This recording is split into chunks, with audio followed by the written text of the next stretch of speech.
Hi everyone, আশা করি সবাই খুব ভালো আছো। আমিও খুব ভালো আছি। আজকে চলে আসলাম নতুন একটি ভিডিও নিয়ে, যেটি হলো নিউ টিবি রেজিমেন বা নিউ টিবি গাইডলাইন্স, যেটা এপ্রিল 2025-এ হু থেকে নির্দেশনা দিয়েছে আমাদের। তো এর আগে আমরা সবাই ওল্ড রেজিমেনের ব্যাপারে পড়েছি। তো টিবির ফুল ফর্মটা কি? টিউবারকিউলোসিস। তো আজকে আমরা পড়বো যে সেই টিবির ওল্ড রেজিমেন্টটা কি আর নিউ রেজিমেন্টেই বা কী হয়েছে, এবং আমাদের যে নিউ রেজিমেন্ট বেরিয়েছে সেখানে কিন্তু একটা মেজর শিফট হয়েছে, যেটা অবশ্যই আমি ভিডিওর শেষে সবাইকে বলবো। তো চলো সবার ফার্স্টে একবার সবাই মিলে দেখে নাও যে আমাদের ওল্ড রেজিমেন্ট কী ছিল আর আমাদের নিউ রেজিমেন্টে কী এসেছে। তো চলো দেখে নাও। তোমরা এখানে সবাই দেখতে পাচ্ছ যে নিউ টিবি রেজিমেন্ট গাইডলাইন্স 2025, যেখানে ওল্ড রেজিমেন্ট ছিল আমাদের 6 মান্থসের, যেখানে আমাদের 2 মান্থস ছিল কন্টিনিউয়াস আর 4 মান্থস আমাদের ফলো আপ ট্রিটমেন্ট করতে হতো। তো আমরা এখানে 2 মান্থসে আমরা কী কী খেতাম?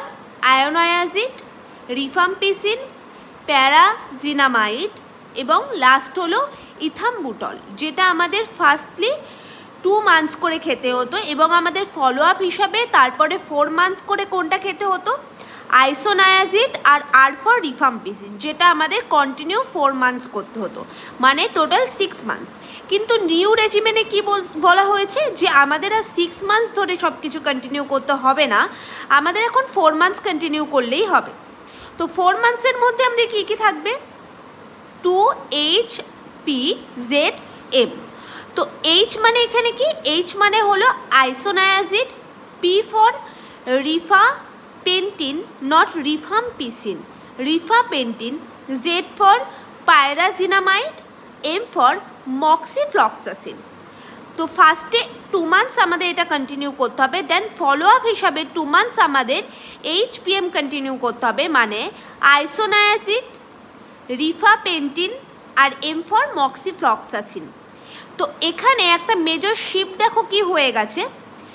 আগে আমরা ইথামবুটল খেতাম, কিন্তু এখন থেকে আমাদের ইথামবুটল পেশেন্টদের দিতে হবে না, এখন আমরা মক্সিফ্লক্সাসিন দেব। তাহলে এইটা হলো আমাদের নিউ টিবি গাইডলাইন্স, যেটা এপ্রিল 2025-এ হু থেকে প্রকাশ পেয়েছে। তো সবাই প্লিজ এটাকে দেখে নাও।